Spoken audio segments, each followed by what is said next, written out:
CD 1.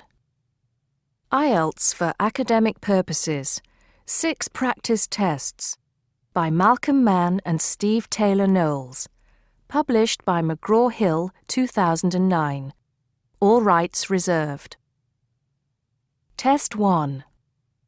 You will hear a number of different recordings and you'll have to answer questions on what you hear. There'll be time for you to read the instructions and questions, and you'll have a chance to check your work. All the recordings will be played once only. The test is in 4 sections. At the end of the test, you'll be given 10 minutes to transfer your answers to an answer sheet. Now turn to Section 1. Section 1. You'll hear a head teacher and a teacher discussing a school camping trip. First, you have some time to look at questions 1 to 5.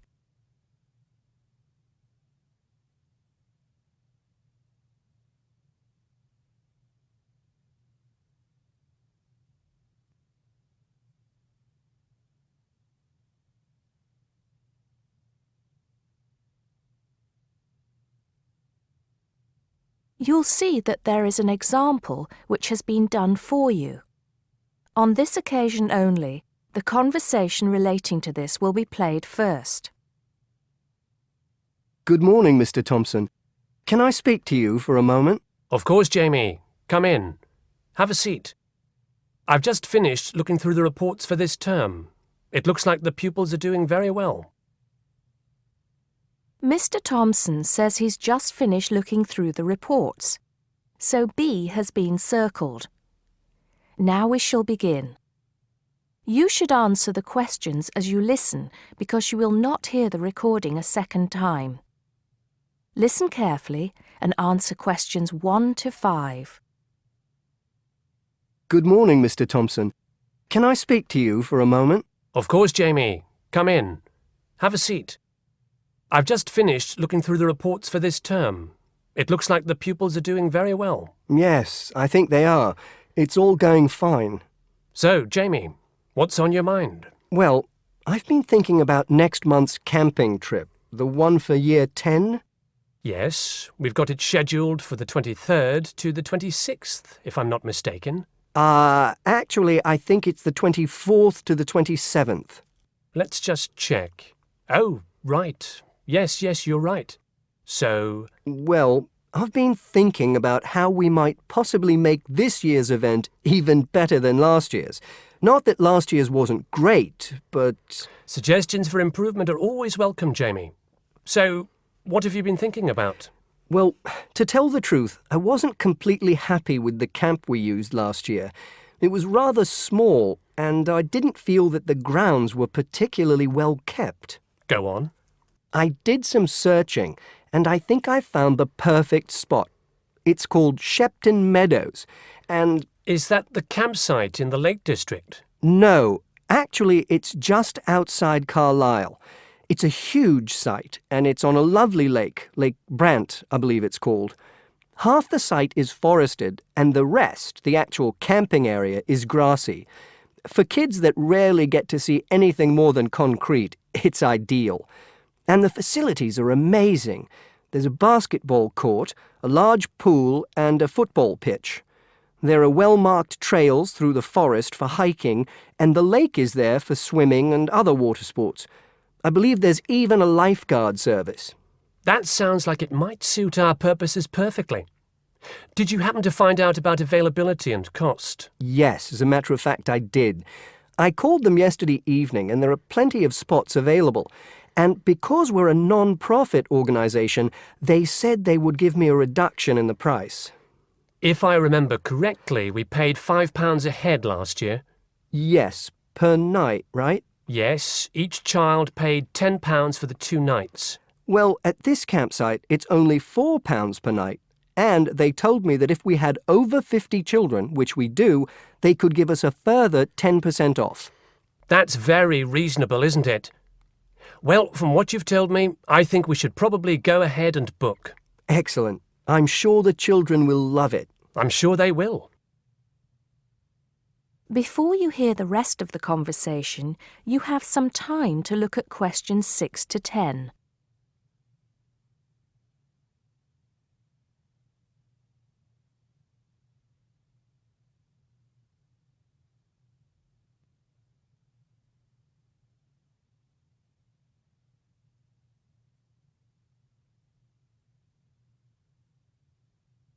Now listen and answer questions 6 to 10. Now, Jamie, have you given any thought to an itinerary by any chance? As a matter of fact, I have. Wait 1 second. Yes, here it is. I've made a few notes. Okay, so, now, these are just ideas, of course. Yes, go on. Let's hear what you've got. Right. We time it so that we arrive at the camp around 7 on Friday evening.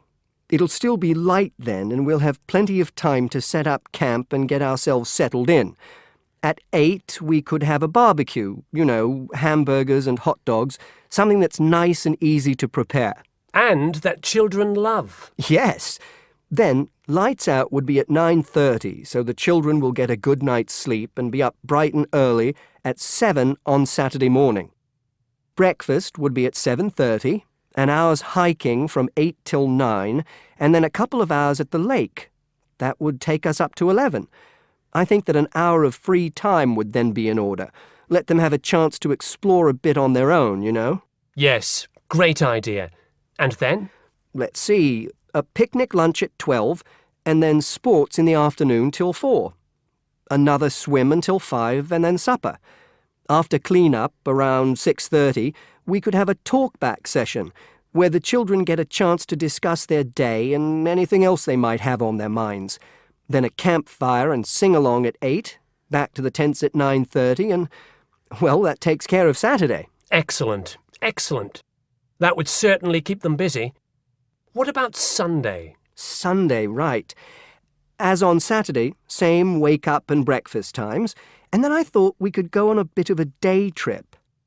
There are some caves about an hour's walk from the camp, which I thought the children might find interesting. We could leave at 8, which would mean we'd get to the caves at 9. They could explore for a couple of hours, and we'd head back at 11.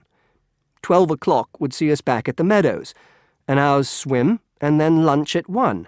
Then we could have organized games in the afternoon until supper at 5. It would take us an hour to clean up our sites and pack up.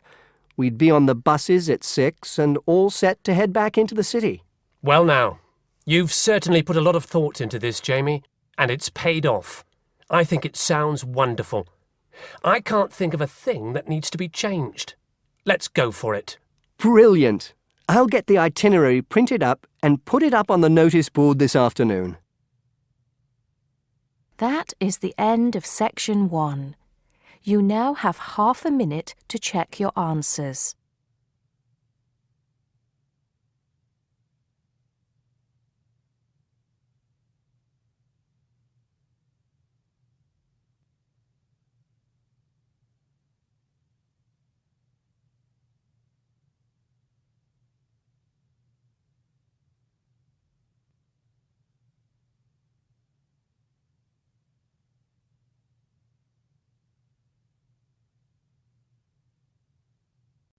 Now turn to Section 2. Section 2. You'll hear a man giving information to a group of new university students. First, you have some time to look at questions 11 to 15.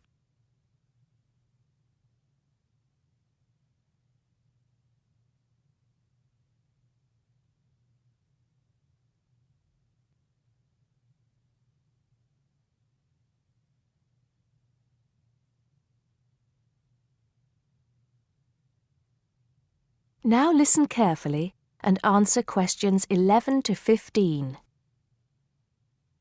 Good morning, University of Radstock students, and thank you for coming out today. As some of you may already know, my name is Scott Barnes, and I am the director of the Student Services Office here at the university. I'm here today to give you some information about what Student Services has to offer you. To begin with, let me just say that I feel that our office will play an important role in the way that all of you will experience your time here at Radstock as students. Primarily, our center is geared towards providing answers to any questions you may have. Because all of our reception staff are currently enrolled as students at Radstock, we feel that we're in an excellent position to deal with any issues you may face during your time here at the university. As I said earlier, the Student Services Office is mainly a place where you can have your queries answered. However, the office is more than that. For example, if you come and visit us, you can pick up your student discount cards. Now, with these cards, which come at no additional cost to you, you can take advantage of reductions of up to 40% on all forms of public transport in the city. In addition, the cards are honored at many shops and restaurants in the area, giving you the chance to save up to 35% off food, beverages, and other purchases. Our office is also the place you should visit if you would like to get involved in any of the 30 different clubs and societies available at Radstock. Come in any time between 10 and 3 on weekdays and sign up to become a member of the university choir or orchestra, the drama or debating club, the university trivia team. The list goes on and on. For new students, I cannot stress enough how vital it is to participate in the non-academic side of university life. Yes, we are here to work hard and do our best at our studies, but student life is also about having fun and meeting like-minded people. So, bearing that in mind, make sure that you get involved and enjoy yourselves. Before you hear the rest of the talk, you have some time to look at questions 16 to 20.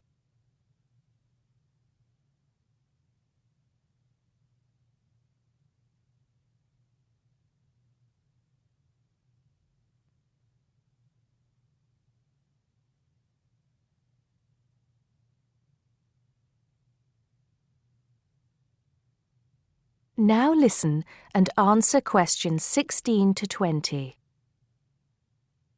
Moving along, I'd now like to talk to you about another very important service that our office provides, and that is counseling. I'm sure that you are all well aware that there are times in life when things can go wrong and times can get tough. We all have to endure difficult experiences, and these difficulties can be emotional or physical. Whatever the case may be, talking with an experienced counselor can help you through the trying times. The counseling service here at Radstock is staffed by counselors who are qualified to help you deal with problems ranging from homesickness and loneliness to eating difficulties and life changes. To see a counselor, we recommend that you first visit our drop-in center. We run drop-in sessions on a daily basis from 9:30 a.m. to 2:30 p.m. And to reserve one of these sessions, you can telephone the counseling service on 121-5648-3907 on the day you wish to visit. Or, if you prefer, you can come into the Student Services office anytime after 8:30 a.m. and complete a booking form. If it should happen that you need to cancel your appointment for the drop-in session, we would request that you contact the counseling service as soon as possible to let them know. Drop-in sessions can be as short as 20 minutes, but it's more usual for them to take about 45 minutes. During that time, you will be asked some questions to clarify your situation, and a decision will be made as to what further action, if any, should be taken. After your session, several things may happen. Firstly, you may be referred to one of the university's counselors for further counseling, which normally consists of another 8 sessions. Secondly, you may be asked to visit another source of help within the university. Or finally, you may be referred to an external organization. Whatever course of action might be taken, You may rest assured that what goes on in these sessions is treated in strict confidence. I'd also like to mention that the counseling service runs numerous workshops on the campus every year. The focus of these workshops tends to be on personal development, and past topics have included motivation, self-identity, and impression management. There is no fee charged for these workshops, and if you require more information, feel free to contact us at stuser@acadia.co.uk. That is the end of Section 2. You now have half a minute to check your answers.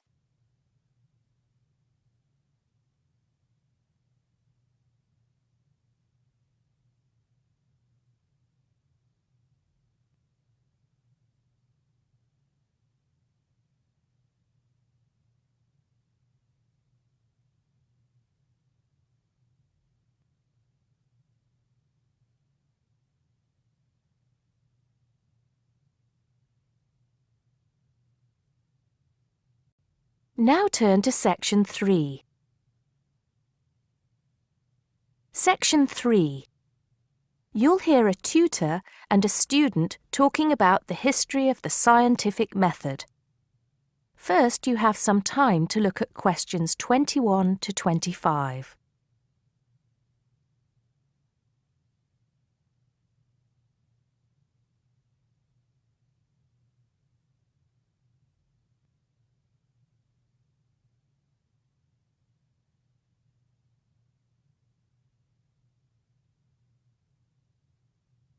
Now listen carefully and answer questions 21 to 25.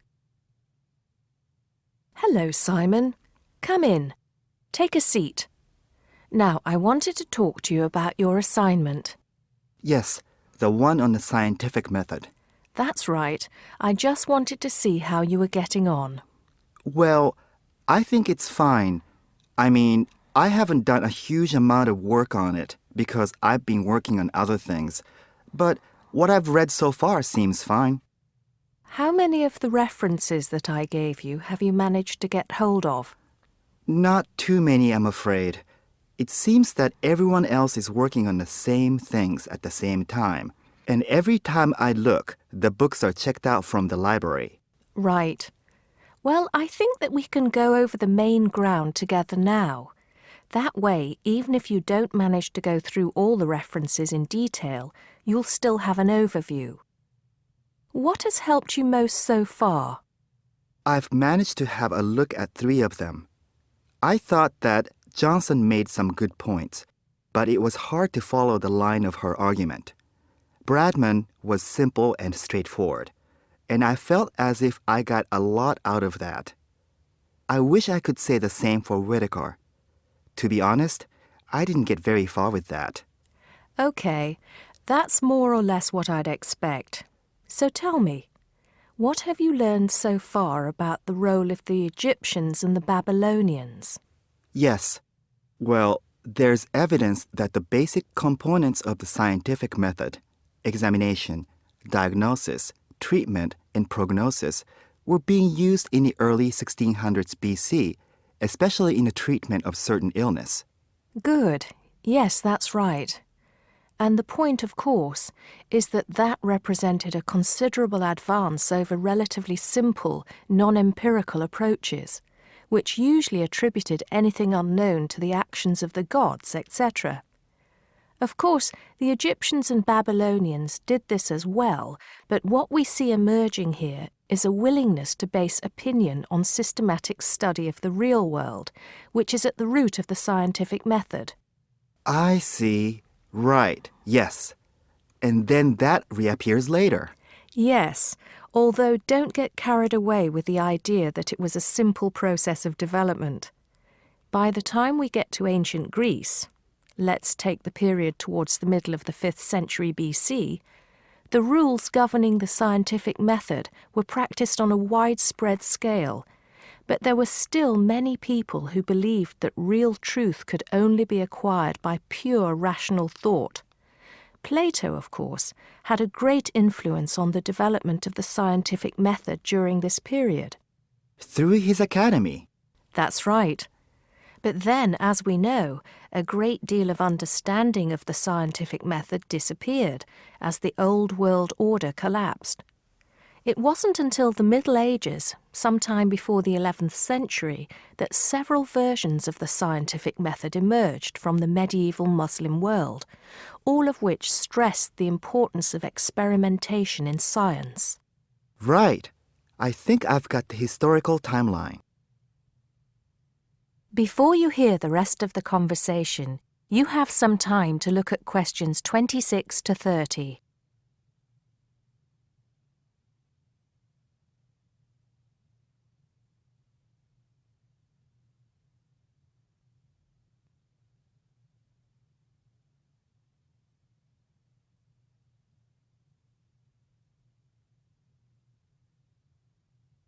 Now listen and answer questions 26 to 30. The other thing I'm struggling with slightly is actually pinning down precisely what we mean by the scientific method. I wonder if you could give me some pointers on that. Sure. Well, it's best to think of the scientific method as a series of steps in a process which allows us to find answers to questions about the world around us.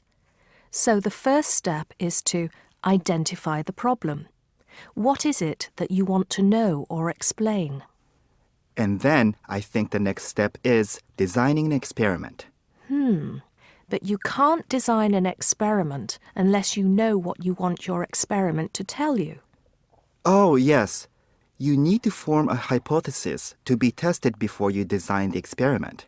So there's a very clear relationship between hypothesis and experiment. Having designed the experiment, then of course you go on to carry out the experiment. The particular procedure you follow, the protocol, will differ from experiment to experiment, but the underlying principle is the same. You analyze the data from the experiment in order to confirm or disprove your hypothesis. Assuming the experiment is accurate. Oh yes, if there's anything unusual about the data, or if the results are at all surprising, then you need to ask yourself whether the experiment could be flawed and whether the data could be unreliable. If the answer is yes, then it may be necessary to modify the experiment and go through the process again. So, once you have reliable, valid results, Then the final step is to communicate them. The wider scientific community needs to know about the results, and publication in journals is the accepted way. okay, I think I've got the basics. It's going to get more complicated as we begin to look at some people who have criticized the scientific method. So you need to make sure that you understand things up to this point. Let me know if you have any further problems with it. That is the end of section 3. You now have half a minute to check your answers.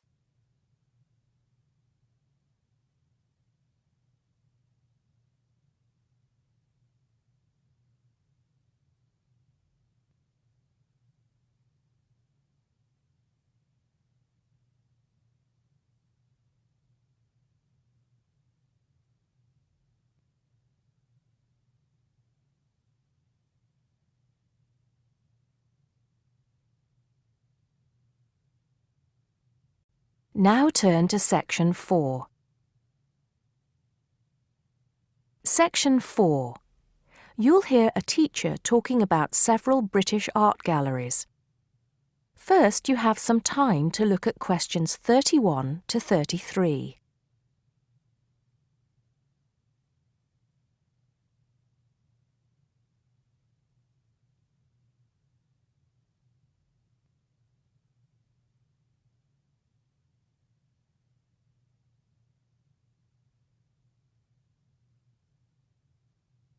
Now listen carefully and answer questions 31 to 33. Good afternoon. Welcome to the first class of V100 Art and History. The objectives of the course, as you will have seen if you've taken a look at the syllabus, include familiarizing yourselves with the vocabulary and language of art, learning about the basic elements of art and design, and finally, discussing historical periods as they pertain to art. The course will also give you the opportunity to visit some of the many galleries and museums that Britain has to offer. So, having said that, I'd like to spend the rest of today's class talking about 4 of the more important galleries that we will be visiting in the coming year. As most of you already know, or at least I hope most of you know, there are 4 Tate galleries in all. To begin, I'd like to tell you a little bit about the Tate Modern.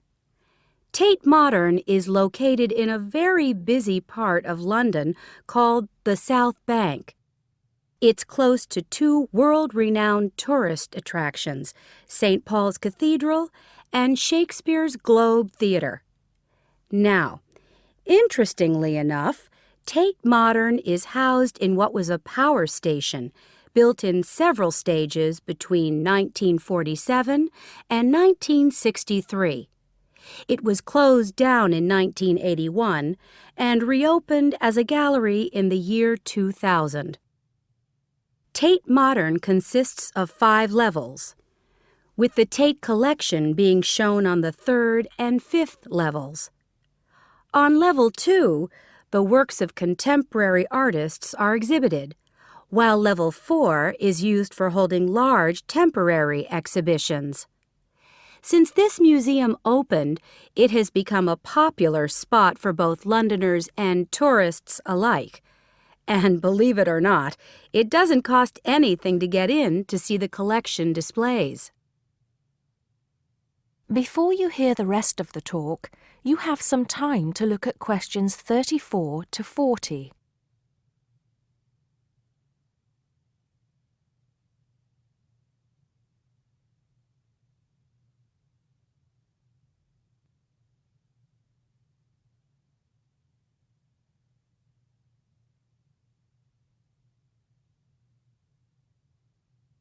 Now listen and answer questions 34 to 40.